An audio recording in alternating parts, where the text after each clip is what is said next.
I talk to leaders, they're not even exercising. They do no exercise. I talk to leaders, don't get offended, but I talk to leaders that are overweight, need to lose weight. Some people give all their energy to their professional life, very little energy to their personal life. You're going to have problems when you have that. You're going to have success at work and failure at home. That's why divorce is as high in leaders' families and pastors' families and apostles' families and prophets' families and evangelists' families as it is anywhere else because of a lack of balance. What are you thinking about? You gotta be alert. How many thought I retired? Welcome to Answers That Work with Mike Moore. Hello, I'm Mike Moore, and this is the Answers That Work broadcast. At this broadcast, we bring you biblical answers to challenges that you may face in life. And I'm excited to do that. I'm excited to be your teacher today, but I'm teaching on leadership, and I'm talking about mistakes that leaders make. We all make mistakes, and we're going to make mistakes, but we have to minimize them, and then we have to learn from them, and then we can't make some of these big ones. Some of these big ones can throw our business, our family, our ministries, our church off. So we've been talking about 4 primary mistakes that ministers make. And in many cases, these mistakes can lead to scandal or failure. Now, we talked about pride, we talked about sex, we talked about money. And by the way, if it blesses you, please push that like button and subscribe to my channel. And thank you for it. We're going to talk about the 4th mistake that leaders make. Talked about pride, talked about money, talked about sex, and you can go back and look at these broadcasts. But today we're going to talk about what I call a sneaky mistake. And what I mean by that is very subtle. I do one-on-ones with my team at Mike Moore Ministries. One-on-ones are when I talk to my teammates, not about what's going on in Mike Moore Ministries, but what's going on in their lives. I want them to have balance in their lives. So I take them through these one-on-ones. And that's the mistake that leaders make, and that is a lack of balance. We're going to talk about that today. And I even have pastors that I take through this 101 because pastors and leaders and apostles and prophets and evangelists and teachers and business leaders and leaders in the home and government leaders, every leader needs balance in their life. And a mistake that leaders make is a lack of balance. We base our lessons off biblical principles, so I want to take you to a text in Philippians chapter 2, verses 25 through 30. I'm going to read it to you from the New King James Version, and I could summarize it, but there's some things that is said in the text that I want to bring light to. And this is a leader named Epaphroditus. He was a leader in the church. He was a part of the Apostle Paul's leadership team. And yet he had a lack of balance in his life, and he got sick and almost died. So let's look at this text. Paul is writing to the Philippians church, And in verse 25, it says, yes, I considered it necessary to send to you Epaphroditus, my brother, my fellow worker, my fellow soldier, but your messenger and the one who ministered to my needs. So right away we see that Epaphroditus had some kind of leadership position in the church at Philippi, but he was also a partner with the Apostle Paul in ministry. And so he says that Epaphroditus was my brother, my fellow worker, my fellow soldier, but your messenger. So apparently the church sent Epaphroditus to the Apostle Paul to assist him in the work. Since he was longing for you and was distressed because you had heard that he was sick. Now, we're going to read the text because right away we know that something happened, and the end result was that Epaphroditus became sick. For indeed he was sick, almost to death. Think about that. The Apostle Paul said, yes, he was sick and he almost died. For indeed he was sick, almost to death, but God had mercy on him, not only on him, but also on me also, lest I should have sorrow upon sorrow. Now we'll read the rest of the text, but listen at that. Paul said he became sick, almost died. So he was sick to the point of death. Then Paul said, but God had mercy on him. Now, I wanted to read the text because I wanted you to see that apparently, mercy has to do when God gives us what we don't deserve.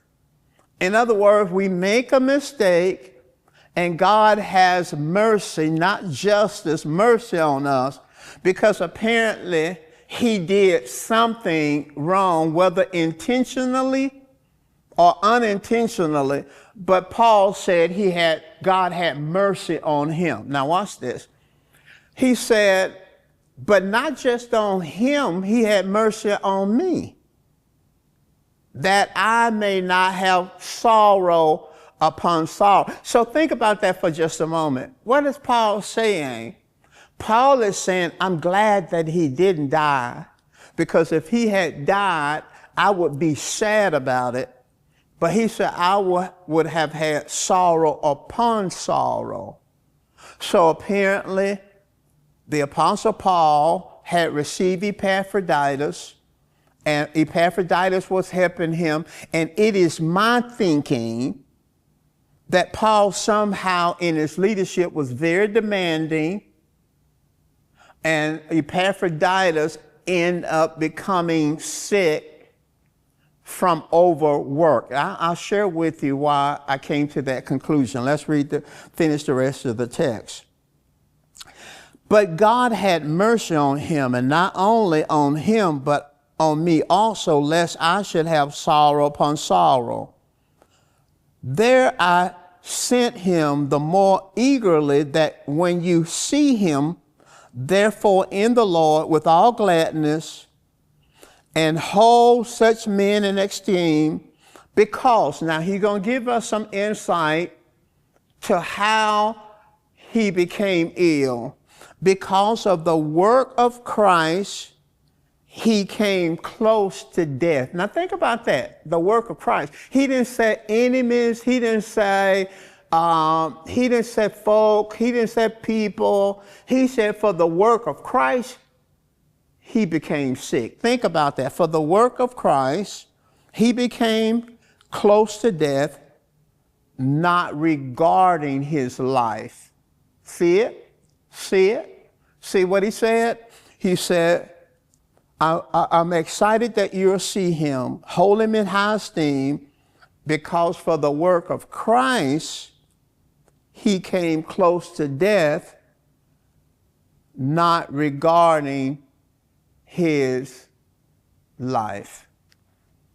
We're talking about the mistake of a lack of balance. And I believe that Epaphroditus, even though he was saved, spirit-filled, loved God, leader in Christ, doing the Lord's work, it is obvious that he lacked balance in his life. You know, you can work too much. You can serve too much. Balance is what's required if you're going to be successful as a leader. So what is a balanced life in the context of leadership? Balance refers to a leader's ability to maintain equilibrium among various aspects of their personal and professional lives, such as work, health, relationship, and personal growth, while effectively guiding and inspiring others. Now, what is that saying, Mike? That is saying that we need to maintain an equilibrium in regards to our personal lives and our professional lives, our service and our personal lives, our work. And then it mentions the different areas: work, relationships, career. We need to have balance. So when I do my one-on-ones with my team, or I'm talking to another leader, and I did a one-on-one with a pastor just recently, I go through 4 or 5 areas. I talk about spiritual, mental, emotional, physical, financial, and social, which is relational. And I'm asking questions on my one-on-one so to discover whether there is balance or lack of balance. And that's what I want to do with you. I'll introduce some other categories, but that's what I want to do with you. I want to do a one-on-one with you as a leader, and I want you to listen, and I want you to evaluate whether or not you have equilibrium, whether you have balance in your personal life and your professional life. Are you balancing it, or are you in extremes? So let's talk about some areas. Let's talk about time management, emotional well-being, physical health, mental clarity, and relationship management. I'm going to let you grade yourself at the end of each area. Let's talk about time management. Time management is allocating time wisely between your work responsibilities and your personal commitments. Are you allocating time wisely in your personal commitments? That would be your personal life, your family life, your own life, and then your work responsibilities. Now, you only have 24 hours in every day. All of us have the same amount of time. So in terms of how you're allocating time, are you allocating all of your time, most of your time in your work responsibilities, in your career, in your business, in your ministry, and very little time in your personal life and commitments? Time management. What about emotional well-being? That's maintaining emotional stability, resilience under pressure. What about you in your area of your thinking? Are you taking care of your mind?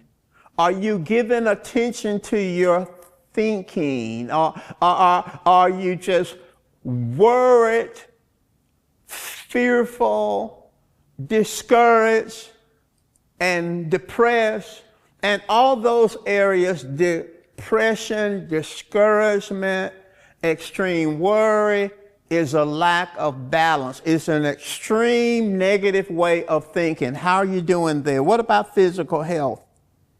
Are you prioritizing exercise? Are you prioritizing good nutrition? Are you prioritizing rest, energy, and performance? Are you maintaining an equilibrium? I talk to leaders. They're not even exercising. They do no exercise. I talk to leaders, don't get offended, but I talk to leaders that are overweight, need to lose weight, but they still eating bad. They still eating bad. I know we're not talking about pride. We're not talking about sex. We're not talking about money. We're talking about balance. Good nutrition in terms of our diet, our energy. Some people give all their energy to their professional life, very little energy to their personal life.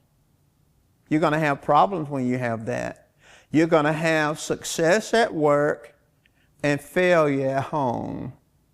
I believe you can have success at work and success at home too, but you have to have equilibrium, mental clarity, taking time for reflection, taking time for learning, taking time for strategic thinking. Do you ever think in terms of planning? Or you just always activity? And you're never going to be successful if everything is activity. Everything is activity. You should have some reflective time. You reflect on how you're doing things. You reflect on your relationships. You reflect on your business. You reflect, and then you plan, and then you have strategic thinking. You can't always be doing something. Always do. When people are just like that and they're always doing something, that's a lack of balance. That's a lack of balance. Relationship management, nurturing meaningful connections. Connections at work, connections at home.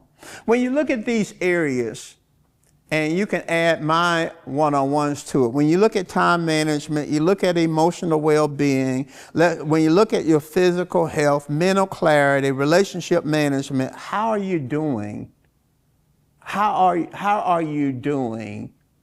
How would you grade yourself on a scale of 1 to 10, with 10 being I'm very balanced? I give attention to all the various aspects of my life. I'm very balanced. Then you would be up there to an 8 or a 9. You're not going to be a 10 because that's perfection and none of us are perfect. But you will have a high score. But if you like balance, man, for example, if everything about work, everything is about your work. All your time, all your energy is work. You're working 24/7. You're working 20 hours a week. You work all the time, 5 jobs. You work all the time. You don't even have time for you. Then your life is out of balance. So give yourself a grade. How balanced do you think your life is? Are you an 8, or you're a 9, or you're a 7, or you're a 5, or you're a 4, or are you a 3? Why is balance important? Let's talk about why balance is important. Balance is important because balance prevents burnout and its consequences. When you hear people say, well, I just burned out. Well, burnout is your problem. It's not everybody's problem. That's your problem because of a lack of burnout. A balanced lead, when you live a balanced life as a leader, then you set a good example for your team. Think about it. You're balanced. There are times I've said to my team, you need to go home. We've done enough work today. You need to go home, go straight home. Thank you for everything that you're doing, but you go home. When you lead a balanced life, you provide a good example for your team. You foster strong personal and professional relationships. I'm like this. I want my team to have good relationships. I think when you have good relationships at home, you bring a healthy mindset to work. A healthy mindset to work. So balance is very important. Let's the rest of the way, let's talk about a lack of balance. Let's get more specific as a lack of balance.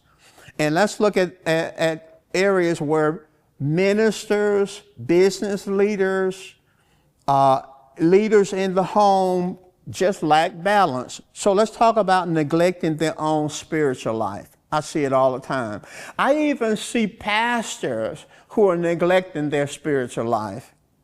There's a difference between your own spiritual life. I'm talking to ministers now. There's a difference between your own spiritual life and your teaching, your counseling, your coaching, and leading others. And that's why I do one-on-ones, because when I'm asking you, okay, how are you doing in your spiritual life? Well, you know, I'm studying, I'm putting my sermons together. No, that's not feeding you. Prepping sermons is not feeding you. Counseling is not feeding you. Coaching is not feeding you. Ministering is not feeding you. What about your spiritual life? Do you have a consistent quiet time where you're reading the word, studying the word, meditating the word, confessing the word? Do you have a consistent quiet time? If you don't have a consistent quiet time, you lack balance spiritually. Do you have a consistent quiet time in prayer? Do you spend time in prayer? Are you too busy to spend time in prayer? If you're too busy to be praying or have some time praying, you lack balance spiritually. On a scale of 1 to 10, with 10 being outstanding, how would you grade yourself spiritually? And especially in the area of ministry. Here's what I tell leaders, here's what I tell pastors. Your leadership and your ministry and your teaching and your coaching and your mentoring should flow out of you, not just out of your head. It should flow out of you. You take care of you. You take care of yourself spiritually, then you'll have the capacity to take care of the people. Let's talk about another area of a lack of balance, and that is neglecting their families. Not satisfying their spouse need if married. Do you satisfy your spouse's need? I'm not talking about whether you work and bring money. I'm not talking about you paying the bill. I'm not talking about that. Do you satisfy your spouse's needs, ignoring or not valuing your spouse's role? There should be some role clarity in your marriage. Do you value her? Do you value him? Failing to prioritize and develop intimate relationship with your children. You have to spend time, money, and energy with your children, or you're going to have children that don't like you. I never wanted to have kids that didn't like me. So I didn't just tell them to go to church. My wife and I spent time, money, and energy with them at ball games, at practice, at concerts, at band and volleyball and softball and baseball and all of that. You can't give kids a video game, throw them off somewhere, or a computer, and never spend time with your kids. I thank God that my son is now my pastor, and my daughter is the director over my podcast.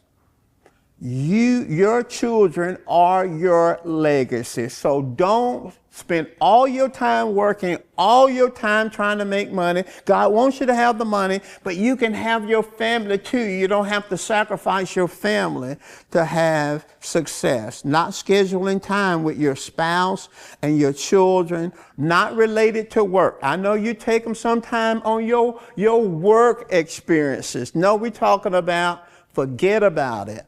The work, spending time with your spouse, spending time with your kids, unrelated to the job, unrelated to the business.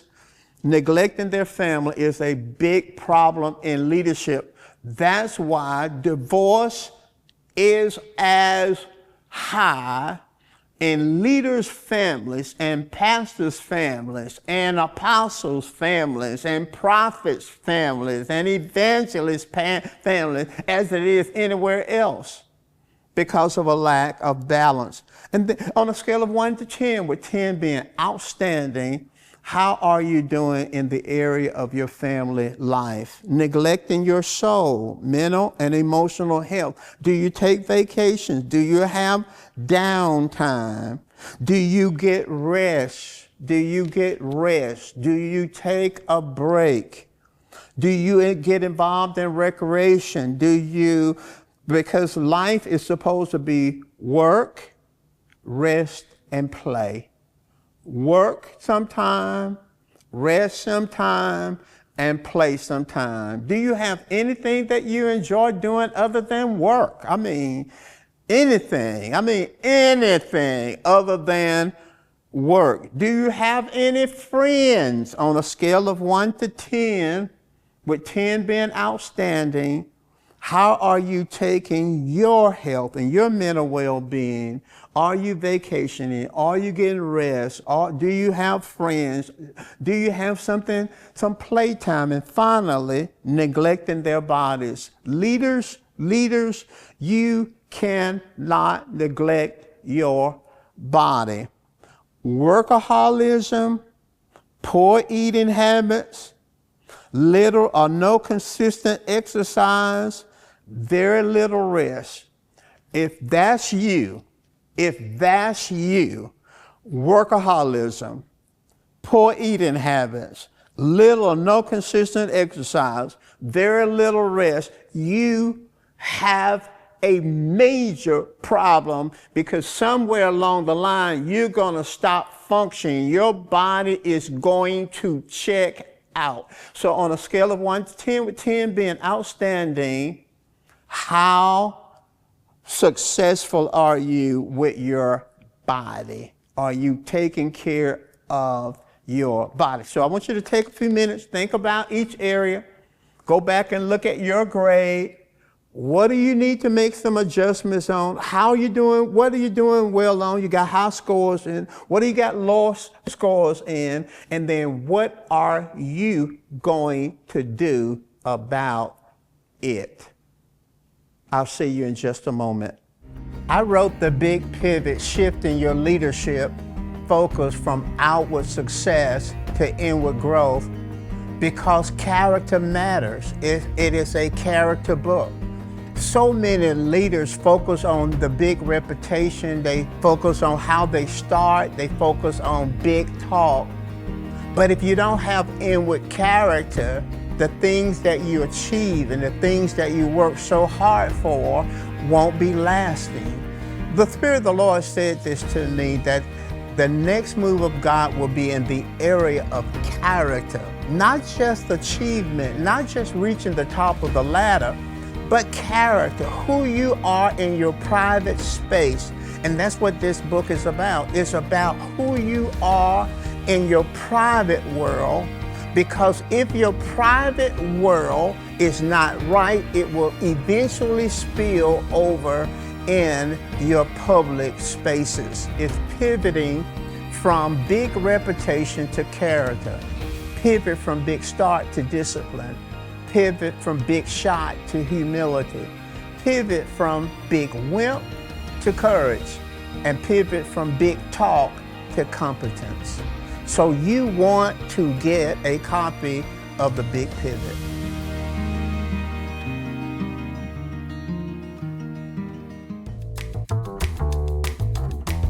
I just finished concluding a series on mistakes that leaders make. And we talked about a lack of balance in our spiritual, professional, and personal lives.